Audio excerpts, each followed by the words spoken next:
پھر نبی علیہ السلام نے ارشاد فرمایا کہ میں نے تیسری عورت کو دیکھا کہ وہ جہنم میں اپنے پستانوں کے بل لٹکی ہوئی تھی. پوچھا گیا کہ یہ کون؟ نبی علیہ السلام نے فرمایا کہ یہ دنیا میں زنا کی مرتکب ہونے والی، غیر محرم کو اپنے جسم کو ہاتھ لگانے کا موقع جو دیتی تھی اس کو پستانوں کے بل لٹکا دیا جائے گا. آج کے دور میں اس گناہ کا جو سب سے بڑا ذریعہ ہے نا وہ سیل فون ہے.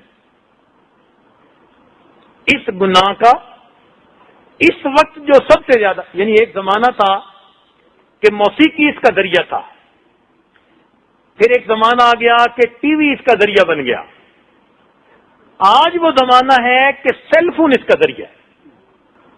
شریفوں کے گھروں میں بچے، شریفوں کے گھروں میں بچیاں اس ہیل فون کی وجہ سے ناجائز تعلق میں گرفتار ہو جاتی. چونکہ ہم سے نوجوان پوچھتے رہتے ہیں نا مسئلے، پھنستے ہیں تو بھی آتے ہیں. آدمی پریشان ہوتا ہے تو یا پیر کو بتاتا ہے یا حکیم کو بتاتا ہے. حکیم کو بتاتا ہے جسمانی علاج کے لیے اور پیر کو بتاتا ہے روحانی علاج کے لیے. تو ہم نے کم از کم 100 بچوں سے انٹرویو کیے. یہ حیار پاک دامنی جو کتاب لکھی نا یا لکھ رہے ہیں تو اس کو ہم نے حقیقت پر مبنی بنایا. 100 بچے جو ان گناہوں میں ملوث رہے تھے ان کو ہم نے پوچھا کہ بتاؤ بھائی وجوہات کیا ہوتی ہیں، کیا ہوتی ہیں. باقاعدہ انٹرویو کیا مختلف ملکوں میں. یہ بات سامنے آئی کہ اس وقت اس گناہ کا سب سے بڑا ذریعہ انسان کا سیل فون بنا. SMS میسج، خرچہ بھی کوئی نہیں، اور بیڈ روم میں کمبل کے اندر سے SMS پہنچے ہوئے. ماں باپ کو کیا پتا کہ بیٹا میسج سن رہا ہے یا بیٹی میسج سن رہی. ایک دوسرے کو صبح کے وقت جگاتے ہیں، وہ اس کو جگا رہے وہ اس کو جگا رہی، اور اوپر سے سیل فون کی بجائے بیل کے اوپر سے وائبریشن آ گئی.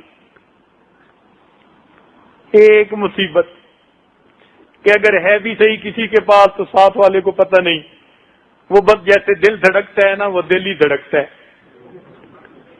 اور آج کل تو مدرسے میں آنے والے چھوٹے چھوٹے بچوں کے ہاتھ میں سیل فون ہے. ابھی میں ایک ملک سے آیا ہوں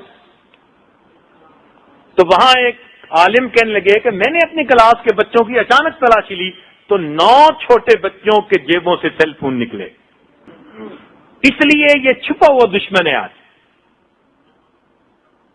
بہانے بڑے، ابو میں سکول میں ہوتی ہوں تو پھر بتانا پڑتا ہے میں کہاں پہ ہوں، کچھ ہو جاتا ہے. سب بہانے ہیں، سب جھوٹ ہے، مقصد کوئی اور ہوتا ہے. تو کوئی ضرورت نہیں نئے نئے ماڈل کے فون لے کے دینے کی. اور ہمارے سامنے تو ایسے کیس آئے کہ جو بد کردار نوجوان ہوتے ہیں وہ خود سیل فون لے کے اس بچی تک پہنچا دیتے ہیں. ماں باپ کو پتہ ہی نہیں ہوتا کہ سیل فون ہے یا نہیں، اس کے ہاتھ میں پہنچا ہوا ہوتا ہے، بل بھی کوئی پے کر رہا ہوتا ہے. ہم نے کہا بھائی تم نے ایسی حرکت کیوں کی؟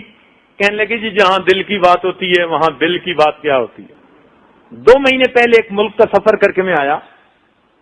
اس ملک میں ایک باپردہ بچی نے سیل فون کے ذریعے کسی نوجوان کے ساتھ اتنا تعلق بڑھایا کہ خفیہ نکاح کر لیا. 3 سال تک ماں باپ کو پتہ نہیں چلا، اور لڑکے لڑکی کا نکاح ہے، اور یہ پردہ دار بچی ہے اور نیکوکار گھرانے کی بچی ہے.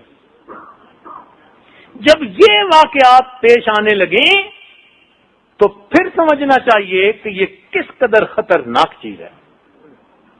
اس لیے اس کو میں ہیل فون کہتا ہوں. یہ فون نہیں، یہ خون ہے، عزتوں کا خون ہے، پکی بات ہے. اس لیے اس کا دشمن بن جائیے